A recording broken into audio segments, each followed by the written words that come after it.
السلام علیکم جی، مفتی on line میں حافظ محمد عمران آپ کو خوش آمدید کہتا ہے۔ سود کے بارے میں قرآن کریم میں اللہ تعالیٰ نے واضح حکم فرمایا ہے کہ یا ایھا الذین آمنوا اتقوا اللہ وذروا ما بقی من الربا ان کنتم مؤمنین یمحق اللہ الربا ویربی الصدقات۔ یہ قرآن کریم کی آیت مبارکہ ہے۔ جب ہم قرآن کریم کا مطالعہ کرتے ہیں، سورہ بقرہ پڑھتے ہیں، تو اس حوالے سے واضح طور پر احکامات موجود ہیں۔ اس میں کوئی دو رائے نہیں ہے کہ اس بارے میں اگر کسی بھی اسلامی ملک میں اس کا نظام اس کے اوپر چل رہا ہے تو پھر یہ جنگ ہے واضح طور پر اللہ تعالیٰ کے احکامات کے خلاف، اس کو نظر انداز کرنے کے معاملے میں۔ گزشتہ دنوں آئینی ترمیم والا معاملہ رہا ملک میں۔ مولانا فضل الرحمان صاحب نے سود کے خاتمے کے حوالے سے حکومت کے ساتھ بات چیت کی ہے اور اس میں کچھ مثبت پہلو سامنے آئے ہیں۔ آج ہم اسی موضوع پر بات کریں گے کہ ہم ایک اسلامی مملکت ہوتے ہوئے وہ ملک جو کہ کلمہ طیبہ لا الہ الا اللہ محمد رسول اللہ کے نام پر بنا ہے، اس میں جو اس کی معیشت ہے، اس کا معاشی نظام ہے، وہ واضح طور پر کیوں اس کی معیشت جکڑی ہوئی ہے سود کے نظام میں، سودی نظام میں کیوں جکڑی ہوئی ہے، اسے کیسے نکلا جا سکتا ہے۔ مذہبی قیادت کا اس معاملے میں کیا رد عمل ہے، کیا طرز عمل ہے، اور اس معاملے میں جب پیش رفت اب آگے ہو رہی ہے، جب بہت ساری ترامیم آ رہی ہیں، آئین کا نقشہ، آئین میں نئی چیزوں کا اضافہ ہو رہا ہے، اپنی اصلاحات کے لیے انتظامی بہت سارے کام ہو رہے ہیں، تو پھر یہ جو بنیادی چیز ہے جس کا حکم ہے، منع ہے جس میں قرآن میں، ہم اس سے کیوں پیچھے نہیں ہٹ سکتے ہیں، اس کو بند کیوں نہیں کر سکتے ہیں۔ اسی موضوع پر گفتگو کریں گے۔ علامہ اسعد الرحمان صاحب ہمارے ساتھ تشریف فرمائے۔ السلام علیکم علامہ صاحب۔ جی بہت بہت شکریہ آپ کا۔ قاری شعبان صاحب شریک گفتگو ہیں پروگرام میں۔ السلام علیکم قاری صاحب۔ بہت بہت شکریہ آپ کا۔ غضنفر علی صاحب ہمارے ساتھ موجود ہیں۔ السلام علیکم۔ بہت بہت شکریہ آپ کا۔ مفتی سخاوت منیر نعیمی صاحب پروگرام میں موجود ہیں۔ السلام علیکم صاحب۔ بہت بہت شکریہ آپ کا بھی۔ اور اس سے پہلے کہ ہم اپنے معزز مہمانوں سے گفتگو کے سلسلے کو شروع کریں، قاری صاحب آپ سے گزارش ہے کہ تلاوت قرآن کریم کی سعادت حاصل فرمائیے۔ اعوذ باللہ من الشیطان الرجیم،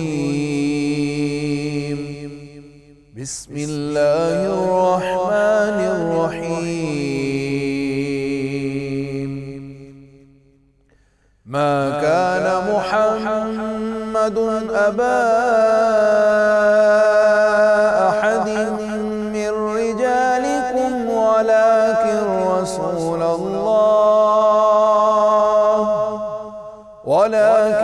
رسول الله وخاتم النبيين وكان الله بكل شيء عليما۔ يا أيها الذين آمنوا اذكروا الله ذكرا كثيرا وسبحوه بكرة وأصيلا۔ هو الذي يصلي عليكم وملائكته ليخرجكم من الظلمات إلى النور وكان بالمؤمنين رحيما۔ تحيتهم يوم يلقونه سلام وأعد لهم أجرا كريما۔ يا أيها النبي إنا أرسلناك شاهدا ومبشرا ونذيرا وداعيا إلى الله بإذنه وسراجا منيرا وبشر المؤمنين بأن لهم من الله فضلا كبيرا۔ صدق الله العلي العظيم۔ وصدق رسول النبی الکریم ونحن علی ذلک من الشاہدین۔ ربنا تقبل منا انک انت السمیع العلیم وتب علینا انک انت التواب الرحیم۔ قاری صاحب آپ سے گزارش ہے کہ نعت رسول مقبول صلی اللہ علیہ وآلہ وسلم پیش فرمائیے۔ جا زندگی مدینے سے جو کے ہوا کے لا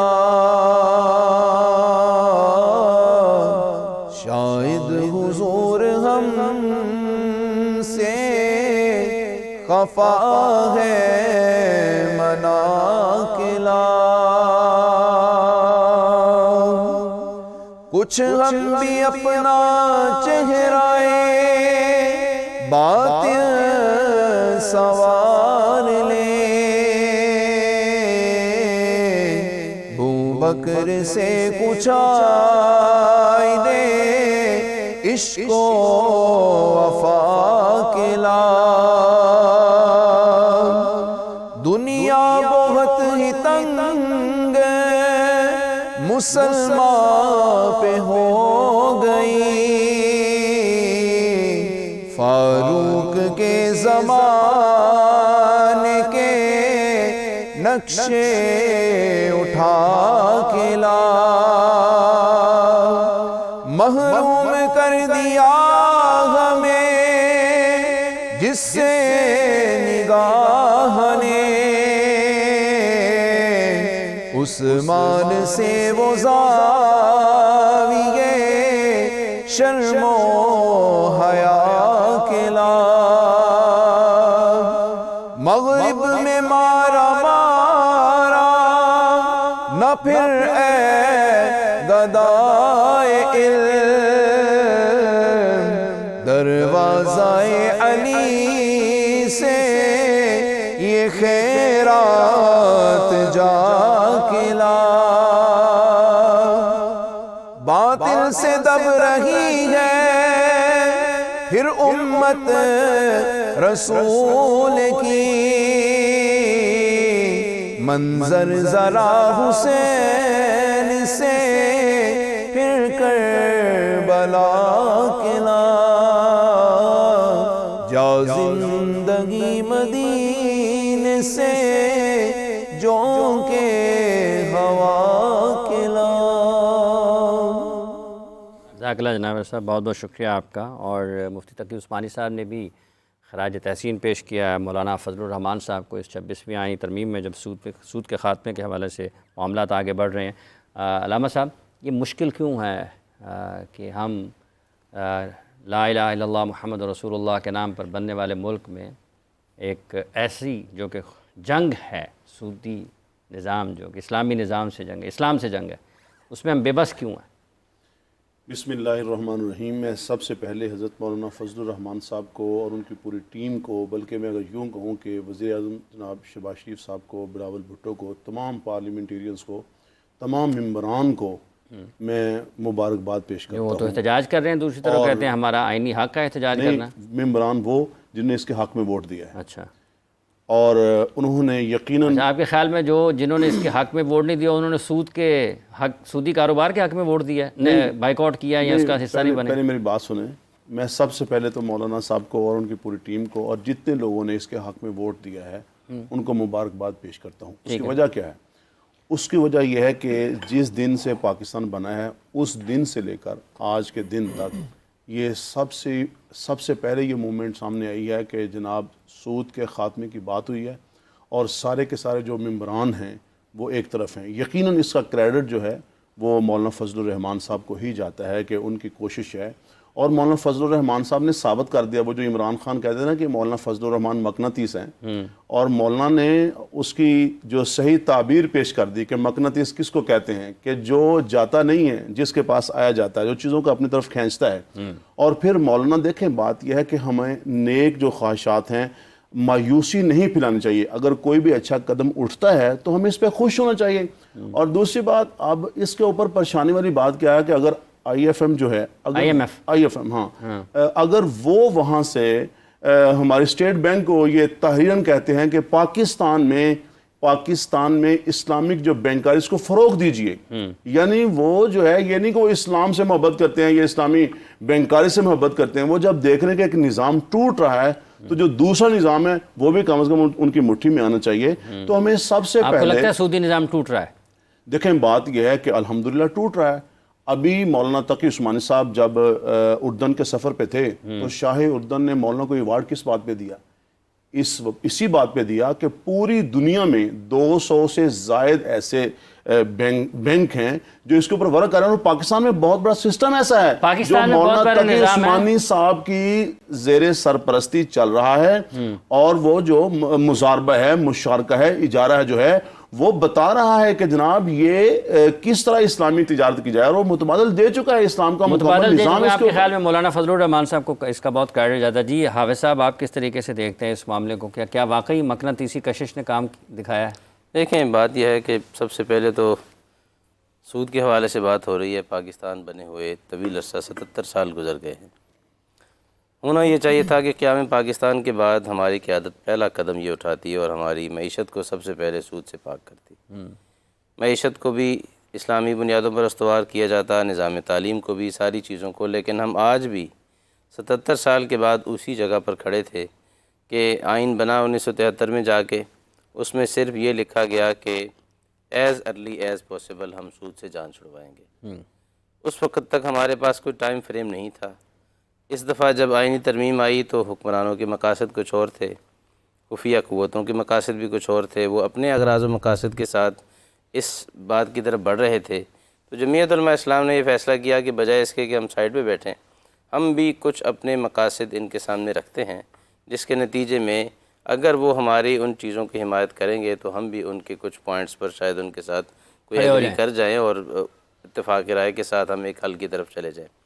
اس میں جو سب سے پہلی آپ نے دیکھا کہ آئینی ترمیم جب پیش ہوتی ہے تو اس کی جو شقیں ہیں، جو کلازز ہیں، جب پیش ہو رہی تھی تو سب سے پہلی شق یہی تھی کہ ہم سود کو 2028 کی 1 جنوری تک پاکستان کی حکومت کی ذمہ داری ہے کہ وہ اس کو مکمل طور پر ختم کرے۔ اب گویا کہ ایک ٹائم فریم آ گیا ہے، اب ایک ذمہ داری قوم کے اوپر آ گئی ہے کہ وہ اس ساری چیز پر عمل درآمد کے لیے پہرا دے۔ بالکل، قوم کو پہرا دینا ہے اور دیکھنا ہے کہ جو حکمران آتے ہیں، مطلب یہ ہے کہ تسلسل رکھے قوم جو ہے حکومت میں۔ حضرت بات یہ ہے کہ ہم میں سے ہر ایک کی اپنی اپنی ذمہ داری ہے۔ تو اس حوالے سے 2028 کا جو ٹائم فریم آیا ہے اس کی بنیاد پر ہمیں اب اس کی نگرانی کرنی ہے، چوکیداری کرنی ہے کہ ہم دیکھیں کہ جو حکمران طبقہ ہے، جو آپ کی ایلیٹ کلاس ہے، جو پولیٹیکل اشرافیہ ہے، وہ اس بات کی طرف آگے بڑھتی ہے، اس کے لیے کوئی پریکٹیکل سٹیپس لیتے ہیں کہ نہیں لیتے۔ اگر وہ اس طرف آگے بڑھتے ہیں تو ہم سب کے شکریہ کے حقدار وہ بھی ہوں گے، لیکن بہرحال ابتدائی قدم جمعیت علماء اسلام نے، مولانا فضل الرحمان صاحب نے، ہماری پوری ٹیم نے، جس میں سینیٹر کامران مرتضیٰ صاحب ہیں، انہوں نے اس پورے ڈرافٹ کو بنانے میں ایک بہت عملی بڑا قدم ویسے اٹھ گیا ہے۔ سینیٹر کامران مرتضیٰ صاحب ایک کمیٹی میں تو آ گئے ہیں جو کہ پارلیمانی کمیٹی ہے، تو جو حکومت کے اغراض و مقاصد سے اس پر تو عمل شروع ہو چکا۔ اب جو رہ گیا سود والا معاملہ، مفتی صاحب جیسے ابھی حافظ صاحب فرما رہے ہیں کہ اب قوم کی ذمہ داری ہے کہ پہرا دینا ہے، چوکیداری کرنی ہے، اس معاملے میں حکمرانوں کو جگائے رکھنا ہے، تو یہ سب سے بڑی آپ کی ذمہ داری ہے۔ بسم اللہ الرحمن الرحیم، الحمدللہ رب العالمین والصلاة والسلام علی رسولہ الکریم وعلی آلہ واصحابہ اجمعین، اما بعد، قال اللہ تعالی احل اللہ البیع وحرم الربا۔ خالق کائنات نے جو بیع ہے، خرید و فروخت ہے، اس کو حلال فرمایا اور سود کو حرام فرمایا۔ پورا ایک مضمون بیان کرنے کے بعد فرمایا فَإِن لَمْ تَفْعَلُوا فَأْذَنُوا بِحَرْبٍ مِّنَ اللَّهِ وَرَسُولِهِ، کہ اگر تم پھر بھی اس سے باز نہیں آتے تو پھر اللہ اور اس کے رسول صلی اللہ علیہ وآلہ وسلم کے ساتھ جنگ کرنے کے مترادف ہے۔ اس بات کے اندر تو بالکل کوئی دوسری بات ہے ہی نہیں کہ سود حرام قطعی ہے، لیکن حیرانگی اس بات کی ہے کہ اتنے سال گزر جانے کے بعد بھی آج ہم اس ایک موضوع کے اوپر ہمیں بات کرنا پڑ رہی ہے کہ جو ایک حرام قطعی ہے، جس کے اندر کوئی دوسری رائے ہے ہی نہیں۔ یعنی اس وقت سے لے کر جب سے پاکستان بنا ہے آج تک، آج بھی ہم یہ بات کر رہے ہیں کہ فلاں وقت میں یہ کام ہو جائے گا۔ ٹھیک ہے، بڑی اچھی بات ہے، کوئی بھی ایک مفروضہ قائم کیا جاتا ہے یا کوئی بل پیش کیا جاتا ہے، اس کے اوپر بات کی جاتی ہے۔ سوال یہ ہے کہ اس کے اوپر عمل درآمد کب ہوگا؟ یہ سب سے بڑا سوال ہے کہ جب خالق کائنات نے ایک چیز کو حرام قطعی فرما دیا اور اس کی حرمت بالکل واضح ہے، تو پھر بھی آج اس کے اوپر ہمیں بات کرنا پڑ رہی ہے۔ بڑی بڑی باتیں تو بہت دور کی ہیں، اچھا، ہمیں غریدہ فاروقی صاحبہ نے ٹیلی فون لائن پر جوائن کیا. ان کی اس سیاسی معاملے کے حوالے سے، چونکہ یہ دو مختلف سیاسی جماعتوں نے اس کے اوپر کام کیا اور اس میں ایک مولانا فضل الرحمان صاحب کو یہ موقع ملا کہ وہ اس حوالے سے بھی بات کر سکیں. غریدہ صاحب السلام علیکم، بہت بہت شکریہ آپ کے وقت کا. یہ بتائیے گا کہ یہ جو سود کے حوالے سے اس 26ویں آئینی ترمیم میں جمعیت علماء اسلام نے، جس کی قیادت مولانا فضل الرحمان کر رہے ہیں، تو انہوں نے اپنا بھی ایک مطالبہ سامنے رکھا ہے. تو آپ سمجھتی ہیں کہ یہ جو 2028 تک کا، جیسے ابھی مولانا فرما رہے ہیں کہ سود کے خاتمے کی طرف بھی حکومت کو یہ کرنا پڑے گا، پارلیمانی کمیٹیاں مختلف بن رہی ہیں عدلیہ کے حوالے سے جو نکات تھے، تو آپ کو لگتا ہے کہ اس میں بھی مولانا صاحب کو اس عمل کے بعد، آئینی ترمیم کے بعد، حکومت کے پیچھے کچھ زیادہ نہیں بھاگنا پڑے گا؟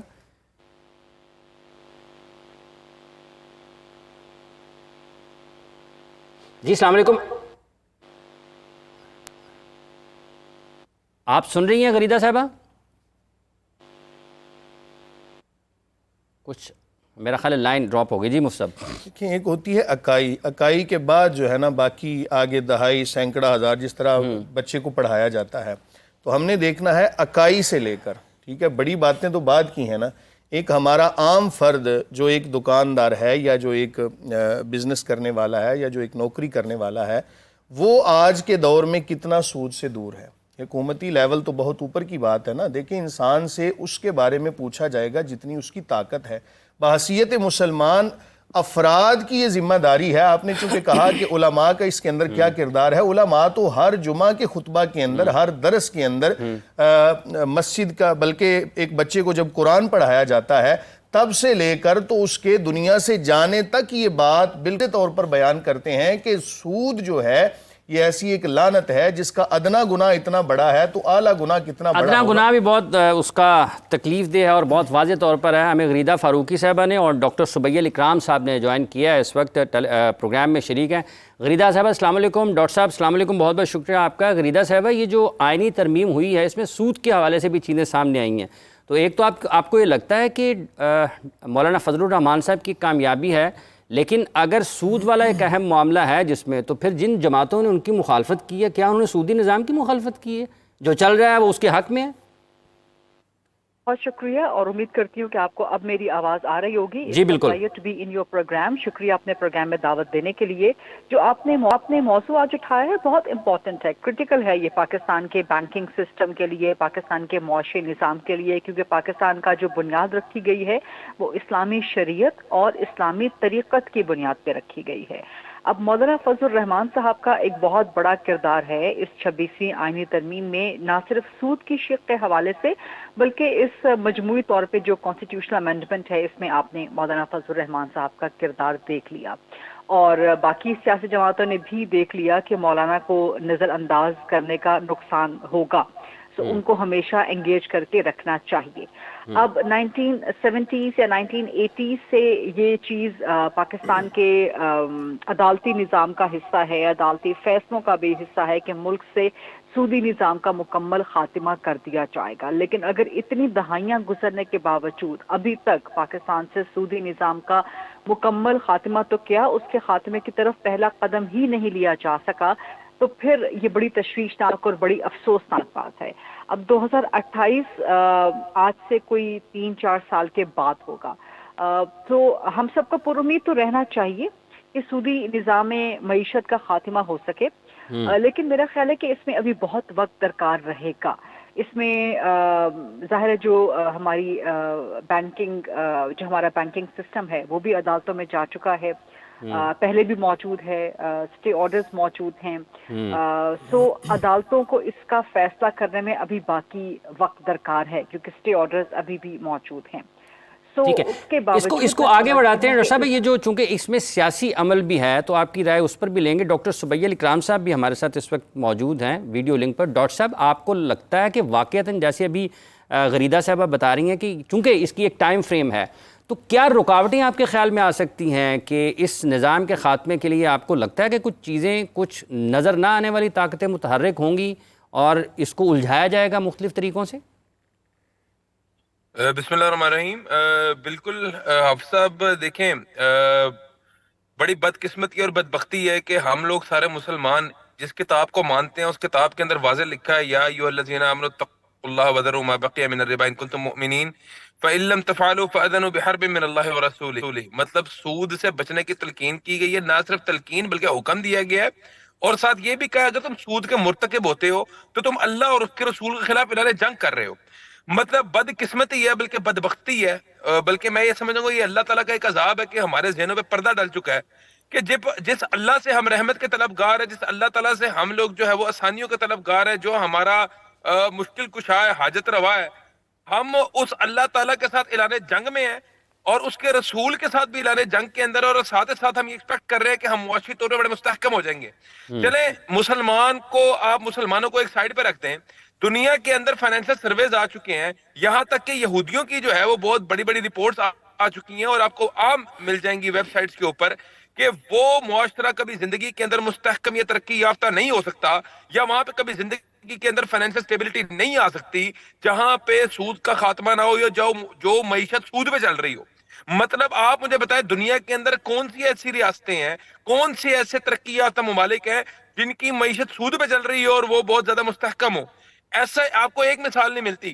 پھر یہاں پہ ایک سوال یہ آتا ہے، یہاں پہ ایک لبرل طبقہ جو ہے یہ آرگومنٹ دیتا ہے سود کے بغیر معیشت کیسے رن ہوگی. تو جاپان کا ماڈل آپ کے سامنے ہے. دنیا کے اندر کئی ایسی ریاستیں ہیں جنہوں نے اپنے معاشرے سے سود کو جڑ سے ختم کر دیا ہے. بدقسمتی سے ہمارے معاشرے میں سود تو صحیح ڈیفائن ہی نہیں ہو رہا، جس کی میں یہ سمجھتا ہوں وجہ یہ ہے کہ لوگوں نے تو ایک اپنا دین سٹڈی نہیں کیا، دوسری بات یہ ہے کہ جنہوں نے سود کو پڑھانا تھا، سکھانا تھا، سود کے بارے میں بتانا تھا، وہ بھی ناکام ہو چکے سود کو پراپر ڈیفائن کرنے کے اندر. مطلب پوری دنیا کے اندر انٹرسٹ کو انٹرسٹ مانا جاتا ہے، ہمارے یہاں پہ انٹرسٹ کو جائز اور حلال کر کے جو ہے اس کو جائز اور حلال کیا جاتا ہے. اس کا ڈاکٹر صاحب قضا کلامی کی بات جاؤں گا. غریدہ صاحبہ اس کا ایک سیاسی پہلو بھی ہے، چونکہ ہم 26ویں آئینی ترمیم کی بات کرتے ہیں تو بہت سارے جتنی بھی جماعتیں پارلیمنٹ میں شامل ہیں وہ اس قانون سازی میں شریک، کچھ نے بائیکاٹ کیا، کچھ نے حق میں ووٹ دیا، کچھ نے مخالفت کی. تو ایک بڑی جماعت ملک کی ہے. بیرسٹر گوہر صاحب نے کل مختلف خیالات کا اظہار کیا، حامد خان صاحب نے کیا، ابھی علی امین گنڈا پور صاحب کہہ رہے ہیں کہ ہم تو اس کے خلاف احتجاج کریں گے. اگر سیاسی چیز کو ایک طرف رکھ دیا جائے تو یہ جو اللہ کے رسول سے جنگ والا معاملہ، کیا سیاسی جماعت کو، کسی بھی سیاسی جماعت کو اس ایک شک کے اوپر تو اتفاق کرنا چاہیے نا اس کے اوپر. تو آپ کے خیال میں کیا یہ صریحاً ہے پھر یہ ساری چیزیں ایک طرف اپنی سیاسی مفادات کے لیے اس اہم ترین پہلو کو بھی سیاست کی نظر کیا گیا ہے؟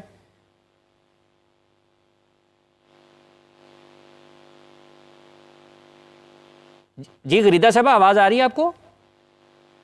جی مجھے آپ کی آواز بہت کم آ رہی ہے، اگر آپ دہرا دیں گے. جی میں یہ چونکہ یہ سیاسی معاملہ ہے 26ویں آئینی ترمیم، تو اس میں کچھ سیاسی جماعتوں نے بالخصوص پی ٹی آئی نے اس کی مخالفت کی ہے. ابھی کچھ دیر پہلے علی امین گنڈا پور صاحب کہہ رہے ہیں کہ ہم اس کے خلاف احتجاج کریں گے، ہمارا حق ہے.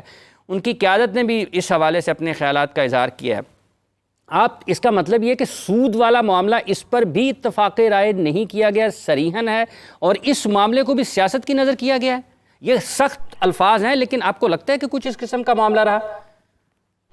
دیکھیے میں یہاں پہ خاص طور پر پی ٹی آئی کو بینیفٹ آف ڈاؤٹ دینا چاہوں گی، کیونکہ پی ٹی آئی کے منشور کا حصہ بھی ہے، اور ان کے جو بانی ہیں پی ٹی آئی کے عمران خان اور ان کے باقی جتنے بھی رفقائے کار ہیں، جو بھی لوگ ہیں، وہ ہمیشہ سے اس بات کو پروپیگیٹ کرتے رہے ہیں کہ سود کا خاتمہ ان کے منشور کا حصہ ہے یا وہ اس کو چاہتے ہیں. تو میرا خیال ہے کہ جو سودی نظام کے خاتمے کی جو شق ہے اس کو شاید میں یہ تو نہیں کہوں گی کہ نظر انداز کر دیا، لیکن اس کو معروضی سمجھ کے اور باقی جو عدالتی معاملات کے حوالے سے جتنے تھیں ان کو کلیدی سمجھ کے پاکستان تحریک انصاف نے اس بنیاد پہ 26 کانسٹیٹیوشنل امینڈمنٹ کی مخالفت کی ہوگی. اس لیے نہیں کی ہوگی کہ اس میں سودی نظام کی شق بھی ہے یا اس ایک شق کو سامنے رکھ کے ہم اس کی مخالفت کر رہے ہیں. اب یہ بہت ساری شقوں میں سے چونکہ ایک کلوز سامنے آ گئی تو میرا خیال ہے کہ پاکستان تحریک انصاف نے اس کو معروضی سمجھا ہوگا، اس کو کلیدی نہیں سمجھا ہوگا. باقی ان کے مد نظر یہ ہوگا کہ جی یہ، اور دیکھیں وہ ہمیشہ سے کہہ رہے ہیں کہ یہ عدالتی نظام پہ حملہ ہے. اس کا مطلب ہے کہ 26 امینڈمنٹ پی ٹی آئی کے نزدیک، and again I am playing the devil's advocate, being the devil's advocate, میں نے پہلے بھی کہا کہ بینیفٹ آف ڈاؤٹ دینا چاہیے، لیکن اگر ہم اوور آل سینیریو کا جائزہ لیں تو پاکستان میں ایک اتفاق رائے پہلے ہی پایا جاتا ہے سودی نظام کے خاتمے کے لیے. اس کے لیے آپ کو کسی امینڈمنٹ کی ضرورت نہیں ہے، کسی کانسٹیٹیوشنل امینڈمنٹ یا کوئی قانون سازی کی ضرورت نہیں ہے. اتفاق رائے تو پہلے ہی موجود ہے، چاہے سیاسی جماعتیں ہوں، چاہے مذہبی سیاسی جماعتیں ہوں، چاہے قومی جماعتیں ہوں، چاہے جو بھی گروہ ہوں، سیاسی ہوں غیر سیاسی ہوں، پارلیمانی ہو غیر پارلیمانی ہو، سب کا اتفاق رائے اس پہ موجود ہے کہ سودی نظام کا خاتمہ ہونا چاہیے۔ اب اس خاتمے کی طرف بڑھنا کیسے ہے؟ 2028 مولانا فضل الرحمان نے ایک ڈیٹ تو سبمٹ کروا لی اس امینڈمنٹ کے اندر، آئین میں ایک ڈیٹ سبمٹ کروا لی، لیکن آئین میں تو بہت سی دیگر شقیں بھی موجود ہیں جن پہ عمل نہیں ہو پاتا ہے یا ان پہ بتدریج عمل ہو رہا ہے۔ تو میرا خیال ہے کہ کم از کم فرسٹ اسٹیپ تو لینا چاہیے، اور آپ جس طرح آج پروگرام کر رہے ہیں یہ میڈیا کی بھی ذمہ داری ہے کہ آپ ایک اکاؤنٹیبلٹی، ایک چیک اینڈ بیلنس رکھیں، حکومت کے اوپر واچ ڈاگ، حکومت کے اوپر پریشر گروپ کے طور پہ آپریٹ کریں کہ جی آپ نے یہ وعدہ عوام سے کیا ہے اور اب آپ اس وعدے کو پورا کریں۔ ٹھیک ہے 2028 اگر آپ کے لیے بہت جلدی ہے، اگر پاسبل نہیں ہے تو کم از کم قدم لیتی ہوئی تو حکومت نظر آئے۔ اس وقت تو آپ کو اپنے نظام حکومت میں، اپنے نظام معاشرت میں کسی بھی قسم کا کوئی قدم اٹھتا ہوا نظر نہیں آتا سودی نظام کے خاتمے کے لیے۔ اور let's keep it in mind کہ یہ نظام ختم کرنا اتنا آسان نہیں ہے۔ آپ کا جو بینکنگ سسٹم ہے، جو آپ کا ٹرانزیکشنل سسٹم ہے، وہ نہ صرف بہت گمبھیر ہے، بہت کمپلیکس ہے، بلکہ اس کے انٹرنیشنل کنیکشنز بھی ہیں، انٹرنیشنل ریپرکشنز بھی ہیں۔ آپ IMF کے ساتھ اس وقت پنجوں میں، شکنجوں میں جکڑے ہوئے ہیں۔ تو اگر آپ اپنے بینکنگ سسٹم کو اس طرح سے بالکل روتھلیسلی آپریٹ کریں گے اور اس کو ایک طرح سے آپ کیا کہنا چاہیے کہ سرجیکل آپریشن کریں گے، تو آپ کو بہت سے خدشات کو، آپ کو بہت سے اثرات کو، بہت سے اس کے نتائج کو مد نظر رکھنا ہوگا۔ ان کو بھی مد نظر۔ یہ ڈاکٹر صاحب آپ کو کیا لگتا ہے کہ جیسے ابھی غریدہ صاحبہ فرما رہی ہیں کہ یہ کوئی اتنا آسان کام نہیں ہے، گوکہ 2028 اس میں وقت باقی ہے، حکومت کے لیے واقعی مشکل ہوگا اپنے موجودہ جو بینکنگ کا سسٹم ہے، ٹرانزیکشنز کا ہے، جس طرح پاکستان کے مختلف عالمی اداروں سے، مالیاتی اداروں سے بھی تعلقات ہو، تو یہ مشکل ہوگا؟ حکومت وقت گزار لے گی اس میں؟ بلا شبہ کوئی بھی ایسا کام اس میں obviously ایک شیطان بڑی رکاوٹیں ڈالتا ہے اور وہ آسان نہیں ہوگا، لیکن جیسے کہ غریدہ صاحبہ نے فرمایا ہے کہ سرجیکل آپریشن سود کے خلاف ہونا چاہیے۔ سرجیکل آپریشن سود کے خلاف نہیں ہوگا تو ہم مزید تباہی کی طرف جائیں گے، مزید بربادی کی طرف جائیں گے، مزید ہماری معیشت جو ہے وہ تباہ ہوگی۔ یہ بات بڑی اور میں یہ سمجھتا ہوں کہ ایسا کیسے ممکن ہے؟ بینگ اے مسلم میرا بلیف ہے کہ میں ایک ایسی چیز ترک کر رہا ہوں جو اللہ اور اس کے رسول کے خلاف اعلان جنگ ہے، اور اللہ تعالیٰ مجھے اس چیز کو ترک کرنے کے بعد جو ہے رسوائی کا یا بربادی کا سامنا مجھے کرنا پڑے، یہ تو میرا بلیف ہی نہیں ہے ہونا چاہیے بینگ اے مسلم۔ تو میں سمجھتا ہوں کہ سرجیکل آپریشن ہونا چاہیے سود کے خلاف۔ آپ کو کچھ بھی کرنا ہو، میں یہ سمجھتا ہوں کہ ایک کاروباری حضرات کی آپ معاونت لے لیں، معاشرے کے اندر فائنینشیل اینالسٹ کی معاونت لے لیں، یا جو لوگ فائنینس سے وابستہ ہیں ان کی آپ جو ہے وہ مشورہ لے لیں، اور اس کو ترک کرنا کوئی ایسا مسئلہ ہے ہی نہیں۔ آپ نے کیا دیکھنا ہے؟ آپ نے دیکھنا ہے کریڈٹ ڈیبٹ دیکھنا ہے، آپ نے ایسٹ لائبلٹی دیکھنی ہے، اس کے حساب سے فیصلہ کر رہے ہیں کہ یار آج سے یہ نظام ختم ہے یا آج سے ہم لوگوں ترک دیکھیں میں یہ بتاؤں there is always a first step. اگر ہم اس چیز سے گھبرائیں گے نا کہ بڑی مشکلات ہوں گی اور یہ ہو جائے IMF ہو جائے، کوئی ایسا مسئلہ نہیں ہے۔ آپ مجھے بتائیں کون سا ایسا ملک ہے جہاں پہ IMF گیا اور بربادی نہ ہوئی ہو؟ مطلب IMF نے تو ہر ملک اور آپ کو میں یہ بات آج بتا دوں، یہودیوں کا سب سے بڑا ٹول کیا ہے؟ اٹس ربا، سود۔ سب سے بڑا ٹول ہی ان کا سود ہے، سب سے بڑا ان کا جو ہتھیار ہے وہ سود ہے۔ علامہ سب سے بڑا ویپن ہے جسے انہوں نے پوری دنیا کو کنٹرول میں کیا وہ ہے ہی سود۔ مطلب یہ بات فیکٹ ہوگی، یہودیوں کسی بھی میزائل کی یا ایمونیشن کی ضرورت نہیں ہے ہمیں تباہ کرنے کے لیے، یہی کافی ہے، یہی کافی ہے۔ علامہ صاحب یہ جو جیسے ابھی غریدہ صاحبہ نے ذکر کیا کہ میڈیا کا بھی ایک کردار ہے کہ اس کو ہر وقت پروگرامز ہونے چاہیے، تو ممبر محراب خطبات میں آپ کو سمجھتے ہیں کہ واقعی اب یہ ذمہ داری بڑھ گئی ہے؟ اگر ہم نے آگے بڑھنا ہے اس کے خاتمے کی طرف تو یہ خطبات میں لوگوں کو پریچ کرتے رہنا چاہیے کہ اس کے خلاف ہم نے چلنا ہے، حکومت نے منظور کر لیا، اب تو یہ حکومت کی بنیادی ذمہ داری بن گئی۔ میں سمجھتا ہوں کہ غریدہ فاروقی صاحبہ نے دو باتوں کو نا ایک بات ہی بنا دیا ہے، دو باتوں کو ملا دیا ہے۔ یہ جو ہمارا ابھی جو ایک چیز آئین بنی ہے، جو ابھی ترمیم پیش ہوئی ہے، اس کا تعلق جو ہے وہ صرف ہمارے وطن عزیز پاکستان کی حد تک ہے۔ اس کا اوپر لیول پہ IMF کی طرف وہ اس کی طرف یہ نہ دباؤ ہے، نہ اس کے اوپر اس کا وہ ایک اور سسٹم ہے، وہ اوپر والا سسٹم ہے۔ یہ ہمارے وطن کا ایک الگ سسٹم ہے، دو سسٹم الگ ہیں۔ یہ جو ابھی آئینی ترمیم جو آ رہی ہے، یہ اس کا جو نفاذ العمل ہوگا یہ ہمارے وطن پہ ہوگا، یہ ایک قدم ہوگا، وہ دوسرا قدم وہ ایک الگ قدم ہے۔ اور یہ بات یہ ہے کہ ابھی قرآن پاک کی جو آیت مبارکہ مفتی صاحب نے بھی پڑھی ہے، اس طرح وہ ہمارے بھائی اکرام صاحب بھی پڑھ رہے تھے، یہ تو آیت مبارکہ وہ ہے جو میں سمجھتا ہوں 8 ہجری میں جو قرآن کریم کی آیت نازل ہوئی ہیں، اگر آپ اس کو دیکھیں تو معاشرتی جو تباہی کا سسٹم ہوتا ہے نا، یہ بہتری کی طرف چند دنوں میں نہیں آتا، اس کے لیے ایک ٹائم فریم ہوتا ہے، ایک ورک ہوتا ہے، ایک لمبا عرصہ ہوتا ہے۔ مثال کے طور پہ حضور نبی کریم صلی اللہ علیہ وسلم کی اگر سیرت طیبہ کا آپ مطالعہ کریں اور قرآن کریم کا مطالعہ کریں تو میں جو سمجھتا ہوں دیکھتا ہوں کہ فتح مکہ سے ہجرت سے پہلے یہ ہے کہ کیا اب مساجد میں یہ بات ہونی چاہیے یا نہیں ہونی چاہیے؟ نہیں ہونی نہیں چاہیے، مساجد میں یہ بات ہو رہی ہے بھائی جان، مساجد میں تو یہ بات ہو رہی ہے۔ جیسے مفتی صاحب نے کہا نا کہ جو نچلی سطح کے لوگ ہیں، اگر وہاں پر بیٹھے سینکڑوں لوگ بیٹھے ہیں اور میں اس کاروبار سے بھی منسلک ہیں۔ میری بات کو نا آپ تھوڑا سا سنیے گا، میں بڑی اہم بات کرنے جا رہا ہوں۔ حضور نبی کریم صلی اللہ علیہ وسلم کی جو سیرت طیبہ ہے، جو حیات طیبہ ہے، اس میں 4 سٹیپ آئے۔ سب سے پہلا سٹیپ یہ تھا کہ ہجرت سے پہلے سورہ روم کی 29 نمبر آیت نازل ہوئی، جس میں صرف اور صرف یہ جو ایک وہم تھا اس کا رد کیا گیا کہ اگر کوئی لوگ یہ سمجھتے ہیں کہ سود کے ساتھ ہی دولت بڑھتی ہے تو ایسا نہیں ہے، یہ تباہی ہے۔ دوسری آیت مبارکہ جو ہیں، آپ اس سے آگے ہیں، سورۃ نساء کی آیت نمبر 160 ہے، 161 آیت نمبر ہے سورۃ نساء میں، اس میں اللہ تعالیٰ نے واضح طور پر ارشاد فرما دیا کہ جو لوگ سودی سسٹم کے ساتھ چلتے ہیں، سودی نظام کو پرموٹ کر رہے ہیں، وہ اللہ تعالیٰ کے غضب اور ناراضگی کا سبب بن رہے ہیں۔ اللہ کا غضب آئے گا، اللہ کی ناراضگی ہوگی۔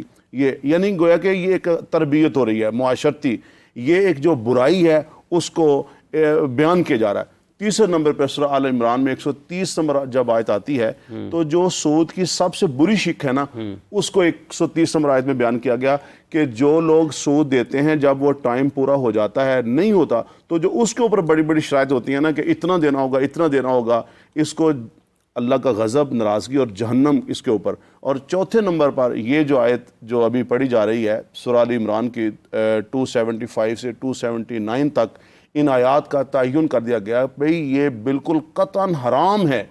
اور یہ جب قطعاً حرام ہے، قطعاً اچھا حرام ہے۔ اس کے اوپر رسول اللہ صلی اللہ علیہ وسلم نے اعلان فرمایا، حضرت عباس رضی اللہ تعالیٰ کے سود کے خاتمے کے، میں سود معاف کرتا ہوں، اور اپنے چچا سے آغاز کیا، گھر سے، سیرت طیبہ سے یہ اس کا پیش کیا۔ اور ترمذی میں روایت ہے، رسول نے فرمایا کہ سود دینے والا، سود لینے والا، اس میں گواہ بننے والا، تحریر کرنے والا، ان تمام چیز کو اس کی حوصلہ شکنی کی ضرورت ہے۔ سب جب اب چونکہ جمعیت علماء اسلام کی طرف سے یہ بات آئی ہے تو آپ کو لگتا ہے، جیسے ابھی غیدہ صاحبہ نے ذکر کیا ہے، پھر ڈاکٹر صاحب بھی گفتگو کر رہے ہیں، ذمہ داری بڑھ جائے گی آپ کے اوپر، جمعیت علماء اسلام کے اوپر اس کی ذمہ داری بڑھ جائے گی؟ کیونکہ جیسے اگر کچھ شکیں، کچھ آئینی میں ترامیم کے مطالبات مانے گئے ہیں تو کچھ پیش بھی کیے گئے ہیں جو مولانا کی طرف سے، مولانا صاحب کی طرف سے، تو وہ ذمہ داری بڑھ جائے گی اب؟ بسم اللہ الرحمن الرحیم۔ دیکھیں بات یہ ہے کہ ذمہ داری تو یقیناً بڑھ جائے گی، صرف ہماری نہیں بڑھے گی، پوری قوم کی بڑھے گی۔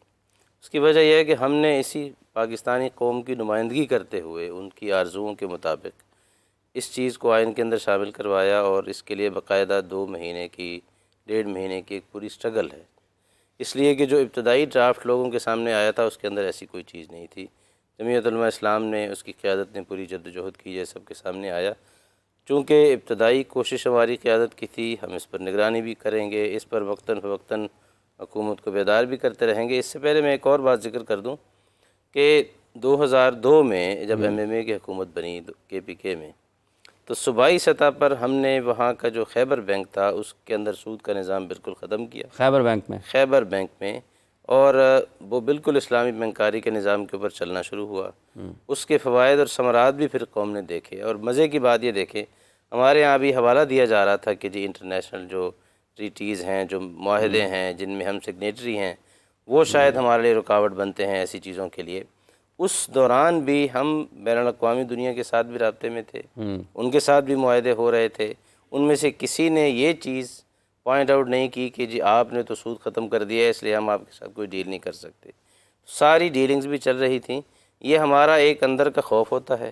اچھا، اندر کا خوف ہمارے ایک منٹ، دوسرا ہماری جو اشرافیہ ہے، جو ہمارا جو ایک پولیٹیکل اشرافیہ کہہ لیں، یا اس کے بعد جو ہماری معاشی اشرافیہ ہے، جن کے معاشی مفادات اس کے ساتھ جڑے ہوئے ہیں، وہ ان چیزوں کے اندر رکاوٹ بنتی ہے اگر ہم پولیٹیکل ول کے ساتھ پورے عزم کے ساتھ اس طرف آگے بڑھیں، قوم بھی اس طرف آگے بڑھے تو انشاءاللہ خاتمہ ممکن ہے۔ خاتمہ مصطفیٰ ابھی ممکن ہے۔ ڈاکٹر صاحب نے کہا جی کہ ہم ابھی تک ابہام میں ہیں، ملک میں ابھی تک سود کے معاملے میں وضاحت ہی نہیں ہو سکی کہ کیا چیز سود ہے کیا نہیں ہے۔ آپ کو لگتا ہے واقعی اس قسم کے حالات ہیں، ابھی بھی اس میں ایسی کلیئرٹی بات نہیں ہے؟ ہے، بالکل واضح احکامات ہیں۔ ایک مسلمان جو ہوتا ہے نا، اس کا توکل ذات باری تعالیٰ پہ اتنا زیادہ ہوتا ہے کہ وہ اپنی تمام تر چیزوں کو قربان کر کے دین اسلام کے احکامات کے اوپر عمل کرتا ہے۔ قرآن کہتا ہے یمحق اللہ الربا ویربی الصدقات، یہ تو کلیئر فیصلہ ہے کہ اللہ تعالیٰ سود کو مٹاتا ہے، صدقات کو بڑھاتا ہے۔ اب ایک بندہ ظاہری طور پہ دیکھتا ہے کہ سود اگر کسی نے لیا دیا، اللہ نہ کرے، تو 100 روپیہ دینے کے بدلے میں اس کو 110 واپس مل رہے ہیں، اور ایک بندہ صدقہ دے رہا ہے 100 میں سے 10 روپے، تو اس کے 90 روپے یعنی جسے کہتے ہیں 90 روپے اس کو واپس مل رہے ہیں، یعنی اس کے پاس 90 یا 10 اس نے خرچ کر دیے۔ اب عقل میں یہ بات نہیں آتی۔ قرآن کہتا ہے کہ اللہ تعالیٰ سود کو مٹاتا ہے اور صدقات کو بڑھاتا ہے۔ اسی چیز کا نام تو توکل ہے کہ جو خالق کائنات کی طرف سے حکم آ گیا اس پر منوان عمل کرنا۔ تقسیم ہے اس معاملے میں، علماء ایک جگہ پر ہیں، کیونکہ کچھ بعض لوگوں کو سنا میں وہ کسی ایک کاروبار کو کہتے ہیں کہ سود میں شامل ہے، ایک طبقہ کہتا ہے نہیں یہ سود نہیں ہے۔ ابہام یہ ہے جو ڈاکٹر صاحب نے بات کی ہے کہ ہم اس میں تقسیم ہے۔ ایسی بات نہیں ہے کہ جس چیز کا نام سود ہے، سود کے اوپر تو کوئی نام بدل دیا گیا نا، اب قسطوں والے کاروبار کو کچھ لوگ کہتے ہیں کہ سود ہے، کچھ کہتے ہیں نہیں ہے۔ نہیں، دیکھیں وہ جو دلائل ہے نا، اگر کوئی بھی بندہ دلائل کی بنا پر اختلاف کرتا ہے تو اس کی دلیل کو دیکھا جائے گا۔ اگر واقعتاً اس کی دلیل جو ہے قابل قبول ہے تو پھر اس پر غور کیا جا سکتا ہے۔ یہاں پر یہ بات بھی یاد رکھنا ضروری ہوگا کہ ایک ہوتا ہے حرام قطعی اور ایک ہوتا ہے شبہ سود۔ ان دونوں کے اندر فرق ہے۔ جہاں پر بالکل واضح طور پر سود ہے اس کے اندر تو بالکل کسی قسم کی گنجائش نہیں ہے۔ جہاں پر آ کے آپ کہیں گے بالفرض شبہ سود ہے یا سود کی رمق پائی جاتی ہے، اس میں اور حرام قطعی سود کے اندر بڑا فرق ہے۔ تو وہ جو نچلا طبقہ ہے جس کو ان تمام اصطلاحات کی سمجھ نہیں ہے وہ ایسی باتیں کرتا ہے، ورنہ سود کے بارے میں تو بالکل اتفاق ہے کہ یہ حرام قطعی۔ جی ڈاکٹر صاحب، یہ مولانا صاحب نے بات بڑی اچھی کی ہے۔ سود ہر بندہ اس پہ متفق ہے کہ وہ حرام ہے، اس میں کوئی دو رائے نہیں ہے۔ یہ میرا خیال ہے کہ اس کے اوپر تو ہم نے پہلے بھی پروگرام کیا ہے، لیکن سود کی ڈیفینیشن کے اندر بہت زیادہ ابہام ہے جو علماء کی ذمہ داری میں سمجھتا ہوں ہے کہ اس کو پراپر ڈیفائن کرے۔ جیسے فار ایگزامپل صرف اور صرف پیسوں کے اوپر پیسے کو سود سمجھا جائے، یا اگر جیسے ہمارے معاشرے کے اندر الیکٹرانکس کے نام پہ بھی سود لیا دیا جا رہا ہے، گاڑیوں کے نام پہ بھی لیا دیا جا رہا ہے، تو یہ ایک لمبی ڈیبیٹ ہے۔ تو وہ اس میں میرا خیال ہے کہ ایک میرے خیال سے بڑا پروگرام اس کے لیے جو ہے تشکیل دینا چاہیے، جس کے اندر جو ہے وہ علماء کرام کو بیٹھنا چاہیے، اور جو معاشرے کے اندر شوگر کوٹڈ سود جو اس وقت چل رہا ہے اس کے اوپر بات کرنی چاہیے۔ شوگر کوٹڈ سود کیا ہے ڈاکٹر صاحب؟ آپ کاروبار بھی کرتے ہیں، آپ کاروبار بھی کر رہے ہیں، شوگر کوٹڈ سود کیا ہے؟ اور آپ کے ارد گرد آپ کے کاروبار میں دیکھیں وہ پھر وہی بات ہے، میں نے آپ کو 10 روپے دیے آپ اور اس بنا پہ دیے کہ آپ مجھے 3 مہینے بعد 12 روپے واپس کریں گے، اس کو تو ہم نے سود مان لیا۔ لیکن میں نے آپ کو 10 روپے کی کوئی الیکٹرانک یا کوئی اور چیز دے دی اور اس کے بدلے میں 2 روپے حاصل زیادہ کر لیے، تو اس کو ہم سود نہیں سمجھ رہے۔ یا دیکھیں میں ونس اگین آپ کو یہ بات بتاؤں کہ یہ علماء کرام کی ذمہ داری ہے کہ اس کو پراپر ڈیفائن کرنا۔ اس میں علماء کرام کو ایک پینل پہ آنا پڑے گا، ایک پیج پہ آنا پڑے گا۔ یقینی طور پہ علماء کرام کی بہت زیادہ خدمات ہیں، اور ابھی جو قومی اسمبلی کے اندر بل پیش ہوا ہے اس کے اندر بھی علماء کرام کا کردار ہے۔ معاشرے کے اندر اس طرح کی حرام کاریوں سے نجات دلانے میں ہمیشہ علماء کا کردار رہا ہے۔ تو ذرا ایک سود کے اوپر بھی میرا خیال ہے کہ اس کو پراپر ڈیفائن کیا جائے کہ سود کی باؤنڈریز کیا ہیں۔ اس کی وجہ یہ ہے کہ جتنی کنفیوژن ہمارے معاشرے کے اندر ہے، دنیا کے اندر کسی معاشرے کے اندر بھی سود کی اتنی زیادہ کنفیوژن نہیں پائی جاتی۔ یہاں تک کہ کچھ ایک طبقہ ہمارے معاشرے کے اندر ایسا ہے، وہ کہتا ہے کہ بھائی میں تمہیں پیسے نہیں دوں گا، وہ تو سود ہو جائے گا، میں تمہیں گاڑی دے دیتا، تم گاڑی بیچ دینا اور مجھے اتنے پیسے بڑھا کے واپس کر دینا۔ مطلب وہ اللہ کو چیٹ کر رہے ہوتے ہیں۔ تو ایسی چیٹنگ سے جو ہے وہ بچنے، یا ایسی جو چیٹنگ معاشرے میں اندر ہو رہی ہے اس کی روک تھام کے لیے بھی ایک میں سمجھتا ہوں کہ علماء نے ہی اپنا کردار علماء نے اپنا کردار ادا کرنا ہے۔ علامہ صاحب سے جانتے ہیں ڈاکٹر صاحب، علامہ صاحب آپ کے خیال میں واقعی اس طرح اگر جیسے ہم IMF کی تو بات کرتے ہیں اور عالمی مالیات بات کرتے ہیں کہ ہم وہاں سے قرض لیتے ہیں پھر سود کی صورت میں واپس کرنا پڑتا ہے تو بڑے مشکلات آئیں گی، تو یہ جو مختلف کاروبار پاکستان میں چل رہے ہیں جس کے اوپر مختلف خیالات ہیں اس حوالے سے بھی کچھ کہتے ہیں کہ یہ سود کے زمرے میں آتا ہے، لیکن ان لوگوں کے پاس بھی فتاواز موجود ہیں، وہ کہتے ہیں نہیں جی بالکل یہ ہم نے اس میں دیکھیں بات یہ ہے کہ ابھی بات مفتی صاحب نے بھی کی ہے، بھائی اکرام بھی کر رہے ہیں، میرا خیال تھوڑا سا بھائی اکرام جو ہے اپنی معلومات میں اضافہ کریں۔ یہ جتنا بھی سسٹم ہمارے وطن عزیز میں پاکستان میں چل رہا ہے، اس کی جتنی شقیں ہیں علماء اکرام ان تمام کے اوپر ابحاث کر چکے ہیں۔ صرف آپ مولانا تقی عثمانی صاحب کو ہی پڑھ لیں تو میرا خیال ان کے جتنے سوالات ہیں ان کے جوابات ان کو وہاں سے مل جائیں گے، اور علماء اکرام ایک پیج پہ ہیں، اور انشاءاللہ اب علماء اکرام جو ہے عوام کو بھی اپنے ساتھ لیں گے، بلکہ عوام بھی ایسے ہی نہیں ہے کہ صرف علماء ہی ہیں اور یہ صرف علماء کی یہ جو سوچ ہے۔ قسطوں کا کاروبار ہے، آپ میں عرض کر رہا ہوں دیکھیں میرا تفصیلاً خیال ہے کہ مولانا صاحب جو ہے نا وہ یہ سمجھ رہے ہیں سود کے اوپر تو سب کا اتفاق ہے کہ حرام ہے، میں لیکن سود کی انٹرپریٹیشن کی بات کر رہا ہوں کہ سود کو پراپر ڈیفائن ہونا چاہیے۔ ہم تو یہ بات ہی نہیں کر رہے کہ علماء میں اختلاف ہے، نہ ہم کوئی اس کی یہ بات کر رہے ہیں۔ مولانا صاحب آپ اس کو کائنڈلی پرسنل نہ لیں بات کو، یا یہ نہ سمجھیں کہ آپ کے اوپر میں تنقید کر رہا ہوں۔ آپ اس بات کو یہ سمجھیں کہ بینگ اے بزنس مین، میں یہ سمجھتا ہوں، ہم ایک طالب علم ہے، میں یہ سمجھتا ہوں کہ ایک سود کی انٹرپریٹیشن کے اندر سوسائٹی کے اندر کنفیوژن ہے۔ بینگ اے بزنس مین آپ کو یہ بات بتا رہا ہوں، کیوں سود کے اوپر ہر دوسرا بزنس مین جو ہے وہ کسی ایک مفتی کے پاس چلا جاتا ہے اور فتویٰ حاصل کرنے، اس کو نالج نہیں ہے تو جا رہا ہے نا۔ اگر اتنا ہی کلیئر کٹ معاملہ ہو جس طرح کا زنا کا ہے یا فحشی کا معاملہ ہے، اتنا ہی کلیئر کٹ اگر سود ڈیفائن کیا ہو تو لوگوں کو یہ ضرورت نہ پڑے کہ ہر دوسرا بندہ کوئی جو ہے کوئی قسطوں کا کاروبار کر رہا ہے تو علماء کے پاس جا رہا ہے فتویٰ لینے، کوئی گاڑیوں کا کاروبار کر رہا ہے نقد ادھار کا تو وہ علماء کے پاس جا رہا ہے۔ تو میں یہ سمجھتا ہوں اس کی پراپر انٹرپریٹیشن اور پراپر ڈیفائن ہونی چاہیے، اور اس کی باؤنڈریز متعین ہونی چاہیے کہ یہ سود ہے، یہ پیرامیٹرز ہیں، اس سے جو بندہ تجاوز کرے گا تو سود کے زمرے میں آئے گا۔ سود کے اوپر تو بات ہی نہیں ہو رہی جب قرآن کا حکم آ گیا فَإِن تَفْعَلُوا فَأْذَنُوا بِحَرْبٍ مِّنَ اللَّهِ وَرَسُولِهِ۔ اور میں اپنی بات کر رہا ہوں، مجھے اللہ کا شکر ہے اپنے کاروبار کے حوالے سے پورا نالج ہے کہ کون سی باؤنڈریز ہے، کون سی سود ہے۔ میں معاشرے کی بات کر رہا ہوں کیونکہ میں طالب علم ہوں، میں ممبروں پہ بھی نہیں بیٹھتا، آپ لوگ ماشاءاللہ بیٹھتے ہیں، اللہ تعالیٰ آپ سے دین کا کام لیں، ہماری دعائیں آپ کے ساتھ ہیں۔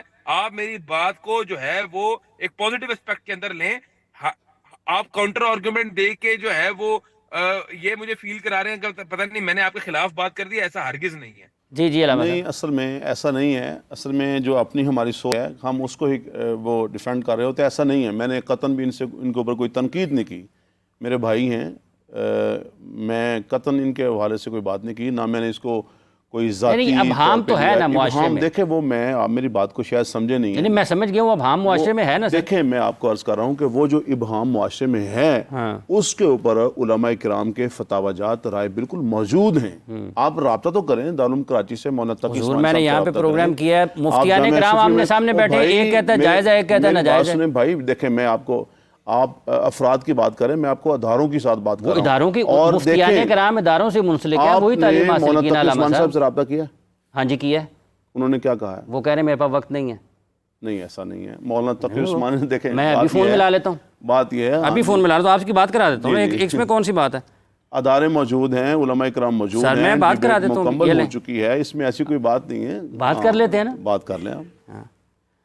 تو اس میں اگر میں کر لیتا ہوں بات، ہم نے تو ان سے رابطہ کیا ہے اس اہم موضوع پر گفتگو کرنی چاہیے۔ آپ نے یہاں پر حضرت پروگرام کیے ہیں، یہ نہیں ہے اگر کوئی یہ کہا جائے کہ آپ کو پتہ نہیں ہے، ہمیں زیادہ پتہ ہے۔ سود کا جو مسئلہ، نہیں میں نے یہ کب کہا ہے؟ نہیں اس کا یہی مطلب ہے نا، اس کا یہی مطلب ہے، مقصد یہ ہے کہ یہیں پر ڈاکٹر صاحب سود کے حوالے سے میں نے دیکھیں آپ نے جو ابہام ہے نا، یا سود کے خاتمے کے حوالے سے میں نے کوئی مسلکی رائے تو دی نہیں ہے۔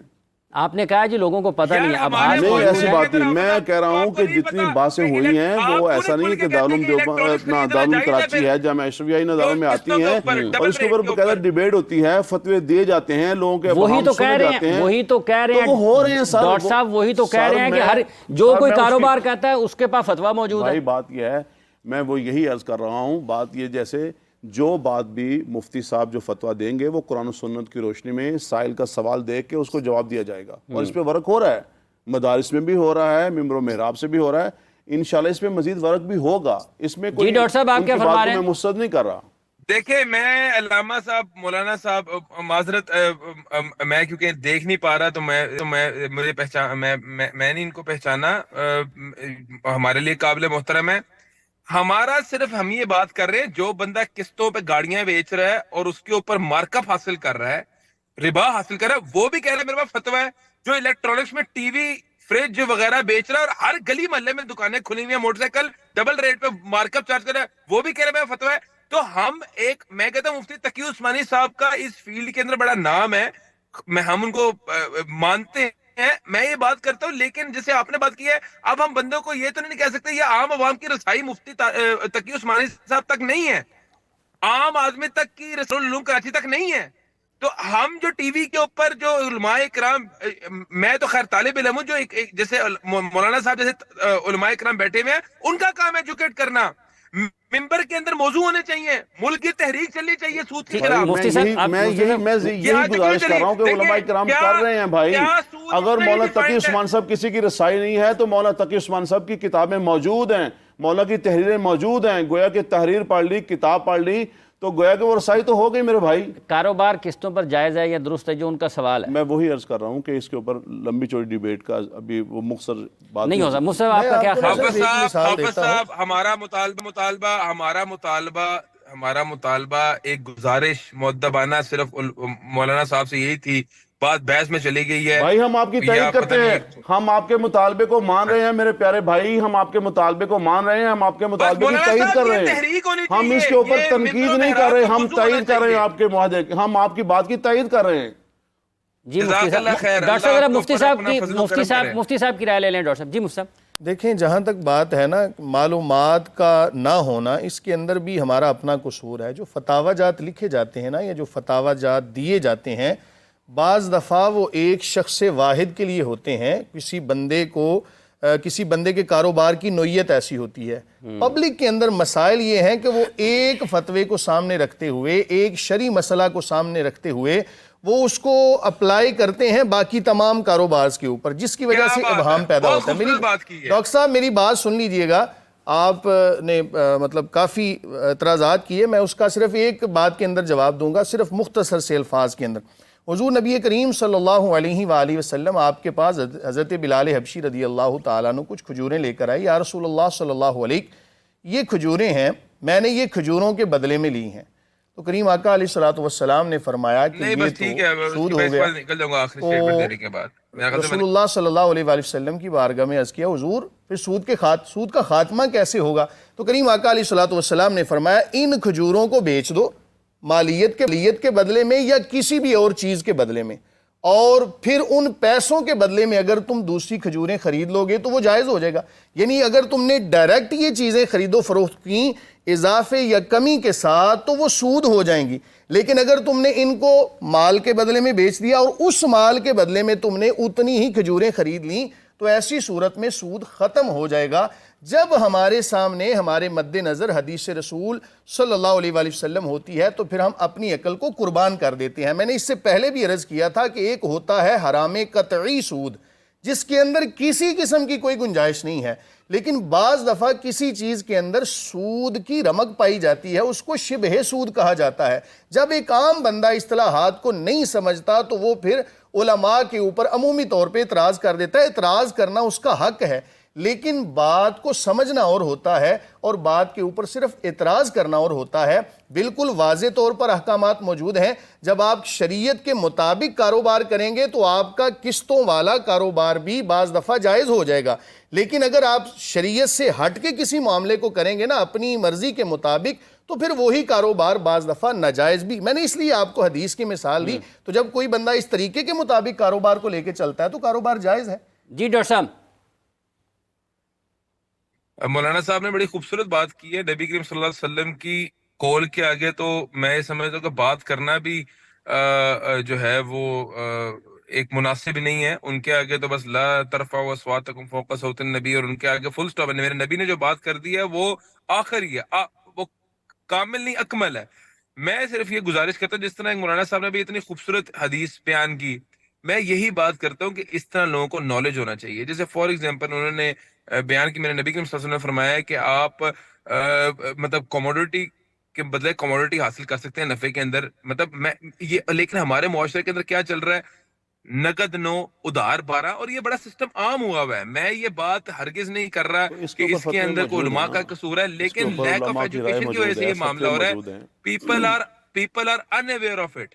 لوگ جو ہے ان کے اندر اویئرنیس نہیں ہے. اور ہاں ہم 10 سینیریوز علماء کے آگے رکھنے کو تیار ہیں, اس کام کے اندر ہم والنٹیئر کرنے کو تیار ہیں کہ یار یہ معاشرے کے اندر معاملات چل رہے ہیں. اکرام بھائی میری بات جو تھی وہ یہی تھی جو آپ کر رہے ہیں. میں نے یہی بات کہ جو آپ 9 اور 12 کی بات کر رہے ہیں تو میں یہی عرض کر رہا تھا کہ اس کے اوپر علماء کرام کے فتاویٰ موجود ہیں, اس کے اوپر تمام چیزیں موجود ہیں. کوئی ایسا پرٹیکولر سینیریوز میرا خیال ہے کہ ہمیں بجائے جزیات پر جانے کے نا پرنسپل پہ بات کرنی چاہیے. جزیات میں پھیلاؤ اتنا زیادہ ہوتا ہے کہ آپ ان کو ایک چھوٹے پروگرام میں کنسیڈر نہیں کر سکتے, حل کرنے کی طرف نہیں جا سکتے. دوسری بات یہ ہے کہ جہاں تک تعلق ہے ان ساری چیزوں کا جس کے بارے میں کنفیوژن ہے, فرض کریں دنیا میں کوئی بھی کورٹ کا فیصلہ آتا ہے نا یا کوئی قانون لکھا جاتا ہے تو سب سے پہلے آپ نے جب ڈاکومنٹ دیکھا ہے تو اس میں ڈیفینیشنز پہلے طے کی جاتی ہیں. اس کے بعد کہا جاتا ہے کہ یہ جو نیچے فلاں فلاں الفاظ ہیں یہ اس ڈیفینیشن کے تحت آئیں گے, اگر کوئی اور اس کی ڈیفینیشن دنیا میں ہے تو وہ یہاں اپلائی نہیں ہوگی. اسی طرح جب سپریم کورٹ کا وہ فیصلہ آیا جو شریعت اپیلیٹ بنچ کا جو سود سے متعلق تھا, جس میں حضرت مفتی تقی عثمانی صاحب مدد اللہ خود شامل تھے, اس کے اندر بھی انہوں نے تمام جہات سے اس مسئلے کو لیا ہے. اسی طرح وفاقی شرعی عدالت نے بھی جب اس مسئلے کے حوالے سے اپنی کوئی ڈیسیژن دیا ہے تو اس کے اندر بھی سارے پہلوؤں کو لیا گیا ہے. تو بنیادی بات یہ ہے کہ اگر ہم جزیات پہ جاتے ہیں تو ہو سکتا ہے کہ کسی جزی پہ آپ کا ایک موقف ہو, میرا دوسرا موقف ہو, اس کی وجہ سے ہم سوائے اس کے کہ پبلک کے اندر کنفیوژن پیدا کریں اور کوئی اس کا فائدہ ہوتا نہیں ہے. یہ علمی چیزیں ہوتی ہیں اور ایک خاص سطح کی صلاحیت اس کے اندر درکار ہوتی ہے. اور جو طے شدہ ادارے ہیں, فرض کریں ہم نے ملک میں اسلامائزیشن آف لا کے لیے اسلامی نظریاتی کونسل کو بنایا ہوا ہے. ایک واضح ہو جانا چاہیے کہ کاروبار قسطوں پر وہ جائز ہے, سود نہیں ہے اس میں.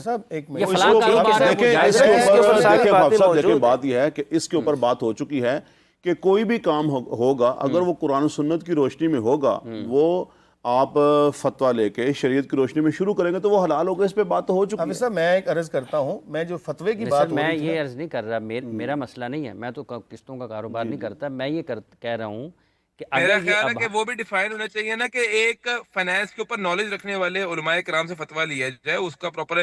اب فتوے تو لوگوں کے پاس ہر قسم کے موجود ہے, ہر بندہ اپنا سینیریو بتا کے ٹلٹ کر کے اپنی گفتگو کو اپنے مطابق کر کے علماء کو میں سمجھتا ہوں ڈیسیو کر کے جو ہے فتویٰ لیتا ہے, اور یہ ایک اپنی آخرت تو تباہ کرتا ہی کرتا ہے وہ بندہ. لیکن میں دیکھیں یہ تو ہماری عوام ہے. جب بھی کوئی دیکھیں بات یہ ہے کہ جب کوئی بندہ بیمار ہوتا ہے تو وہ دیکھتا ہے اسپیشلسٹ کون ہے, تو لوگ دیکھتے ہیں. تو اس میں بھی لوگوں کو دیکھنا چاہیے, ایک اچھی بات ہے. یہ ڈاکٹر صاحب بالکل ٹھیک ہے. جب فتویٰ لیا جاتا ہے نا, میں آخری بات کروں گا کہ ایک فتویٰ شخص واحد کے لیے دیا جاتا ہے. میں یہاں پر حتمی بات یہ کروں گا, کوئی بندہ اگر کاروبار کرتا ہے, قسطوں کا کاروبار کرتا ہے یا وہ گاڑیوں کی لین دین کا کاروبار کرتا ہے یا کسی طرح کا بھی, تو اپنے کاروبار کے بارے میں مکمل معلومات جا کے علماء کو فراہم کرے. ہر بندہ علیحدہ سے. عین ممکن ہے کہ اس کے کاروبار کے اندر کوئی ایسی شک نکل رہی ہو کہ جو سود سے پاک ہو رہا ہے. عین ممکن ہے کہ وہ بندہ کام ایسا کر رہا ہو کہ جس کے اندر بالکل سود شامل ہو. تو اس لیے ہر بندہ جب علماء کے پاس جائے گا اپنے کاروبار کی صحیح معنوں میں نوعیت بتائے گا اور پھر اس کے مطابق اپنے کاروبار کو چلائے گا, تو کسی قسم کا ابہام موجود نہیں رہے. ٹھیک ہے, بہت بہت شکریہ مفتی صاحب آپ کا, حافظ صاحب آپ کا بہت بہت شکریہ, علامہ صاحب آپ کا, قاری صاحب آپ کا, ڈاکٹر سبیہ علی اکرام صاحب اور غریدہ فاروقی صاحبہ آپ بھی ہمارے ساتھ ہیں. آپ کا بھی دونوں کا بہت بہت شکریہ. اللہ تعالیٰ ہمیں اس معاملے میں بالکل حق اور سچ کے ساتھ اہدنا الصراط المستقیم پر قائم فرمائے, اور یہی دعا ہے کہ اللہ تعالیٰ ہمیں ہر اس چیز سے بچائے, بچنے کی توفیق عطا فرمائے جس کو قرآن میں منع فرمایا, اللہ تعالیٰ کا حکم ہے, اور نبی کریم صلی اللہ علیہ وآلہ وسلم کی مبارک سیرت, اور ہمیں اللہ بہتر فیصلوں کی توفیق عطا فرمائے. آپ سب لوگوں کا بہت بہت شکریہ. علامہ صاحب آپ سے گزارش ہے کہ دعا فرمائیں, آپ کی دعا کے ساتھ ہم اجازت چاہیں گے. آپ سے دوبارہ ملاقات ہوگی. اللہ نگہبان. الحمدللہ رب العالمین والعاقبۃ للمتقین والصلاۃ والسلام علی سید الانبیاء والمرسلین وخاتم النبیین وعلی آلہ واصحابہ واہل بیتہ اجمعین. رب کریم ہم سب کے صغیرہ کبیرہ گناہوں کو معاف فرما. یا اللہ پوری دنیا میں جہاں کہیں لوگ پریشان حال ہیں, یا اللہ بیماریوں میں پریشان ہیں, یا اللہ سب کو شفاء کاملہ عاجلہ مستمر عطا فرما. جتنے لوگ ایمان کی حالت میں دنیا سے جا چکے ہیں ان کے مغفرت اور بخشش فرما. یہ جو آئینی ترمیم ابھی پیش ہوئی ہے پوری پارلیمنٹیرین اور پورے جنہوں نے اس کی تائید کی ہے اور جو عوام اس کی تائید میں ہے, یا اللہ سب کو جزائے خیر نصیب فرما. اور یا اللہ ہم سمجھتے ہیں یہ بارش کا پہلا قطرہ ہے, یا اللہ ہمیں اس میں استقامت نصیب فرما. جن حضرات نے اس میں ورک کیا ہے انہیں جزائے خیر نصیب فرما. رب کریم ہمارے اس وطن کو امن کا, سلامتی کا گہوارہ بنا. استحکام پاکستان نصیب فرما، استحکام پاکستان نصیب فرما۔ یا اللہ ہمارے جتنے معاشی اقتصادی ہمارے مسائل ہیں یا اللہ انہیں حل فرما، اسلام کو غالب فرما۔ ربنا تقبل منا انک انت السمیع العلیم وتب علینا انک انت التواب الرحیم، وصلی اللہ تعالی علی خیر خلقہ سیدنا و مولانا محمد وعلی آلہ وصحبہ اجمعین برحمتک یا